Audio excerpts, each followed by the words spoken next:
My little son is 10 months old, and for most of his life, he didn't sleep through the night. I looked it up, and a lot of babies start sleeping through the night after a few months. Mine did not.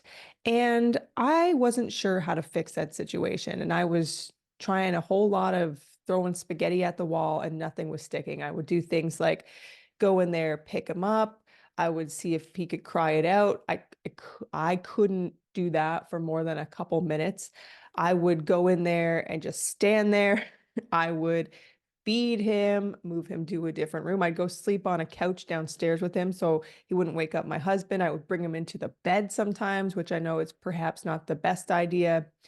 So I was doing all this different stuff every night. It was just chaos, and I'm getting more exhausted by the minute. So I was collecting all this information and advice, but I wasn't applying it with the intention or commitment to actually make it happen. And I think part of that was because I didn't know it was really going to happen. I feel like I forgot what it was like to get a proper night's sleep. And I just thought, this is the way I live now. I wake up several times a night, and this is just how it is. This is my life.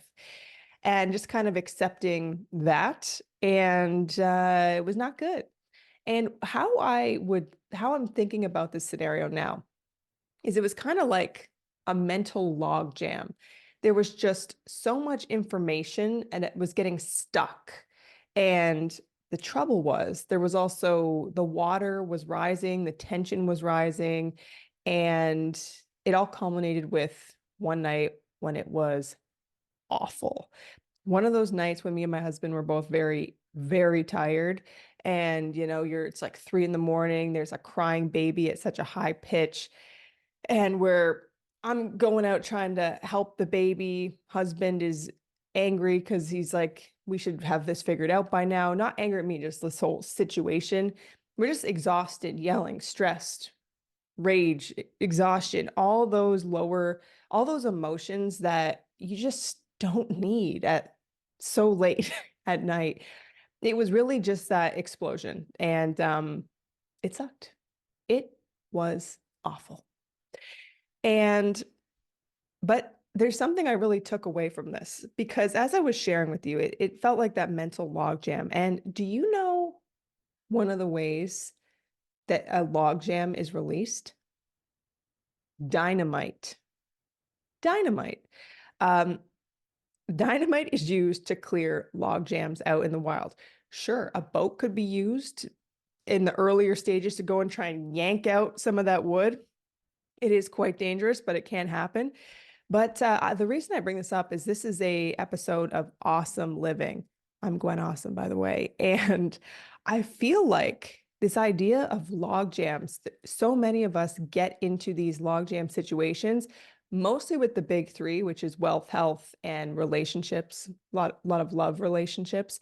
And we just have a log jam. It's just jammed up. We can't figure out how to let that go with the flow anymore. And I'm here to tell you one of the ways and one of the reasons why so many people have massive breakthroughs after something huge like bankruptcy or cancer diagnosis or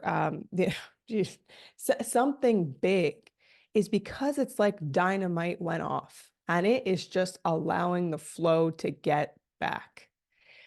I'm also here to tell you that we don't need to wait for the dynamite moment to allow that flow to happen again. And so if you're watching this, listening to this right now, perhaps it's a moment to assess, do I have any of these logjam situations happening? Is anything feeling like it's starting to get a little dicey? Or things starting to feel a little bit clogged up? Are some of the habits falling off for different things that have been helping you to feel good and be in the flow? The truth is, if you are experiencing this in any area of life, the answers are so simple sometimes, and you likely know the answers, and the answers are probably free in the most scenarios. The answers to almost everything in the world are available on the internet right now, though also the answers are within. If you just sit with yourself, grab a piece of paper and start writing, chances are you might figure out what that solution is. Now, for me, with the baby situation, the answer was, wait for it, a chair. What the answer was, my husband sent me a link from Reddit on baby sleep training. And something that was such an epiphany for me was I don't mind if it's 3 in the morning and he's crying and I just go in and just sit down. I can sit there for a long time. It was just something about standing at 3 in the morning that I was struggling with. And it was also another tip of just the commitment. It's like it's time to be committed that when he's crying and standing up, you put him down, you tell him it's bedtime, you soothe the baby, and then you leave. Now, if I my life has been elevated to a new level. I've been sleeping better than I have in years at this point, and it's been about 2 weeks. So feeling great, feeling much more alive, feeling much more awesome. So I want to thank you so much for tuning in today, and I hope that you take this as a sign. It's time to clear any of those logjam situations and allow the river to run free. So thank you so much for tuning in, and I hope you have an awesome day.